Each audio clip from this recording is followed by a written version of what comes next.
Day 4 of making a Skyrim follower mod. I took a bit of overtime working on my project, so sorry for being away, but I want to show you what I've got so far with my character's backstory without spoiling anything for you.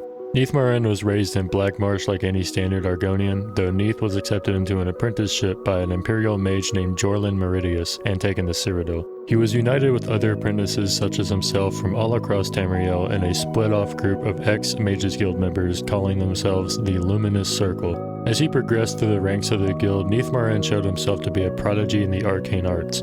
Although he was pressured to pursue a more direct, stable profession in being a court or battle mage, Neith was drawn into the allure of forbidden knowledge. Dark tomes, such as the Black Books, were among one of his interests, which he will be able to comment on in the Dragonborn DLC. But during this time of his upbringing, he got into contact with a benefactor who apparently had a lead for him. A lead that would carry him to his demise.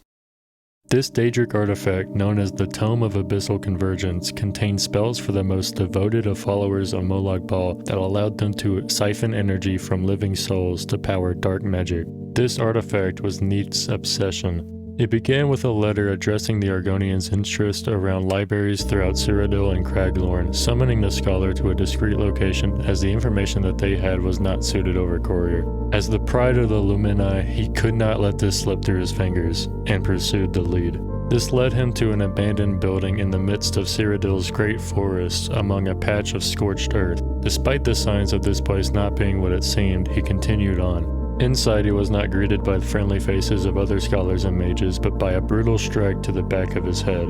Abducted and restrained, he fell into the grasp of a new scheme for power, hosted by the defeated Lord of Dominion, Molag Bal. The scholar's thirst for power led him to his demise, and his soul stripped from his body. Despite the plunge of a cold blade through his chest, he failed to die. More so, he felt frozen. Through what can only be described as divine intervention and nothing short of a miracle, Neithmarin was alive, or at the very least, mobile. He stumbled out of the pit he was deserted in, nothing but tattered robes on his body and a scar in the middle of his chest.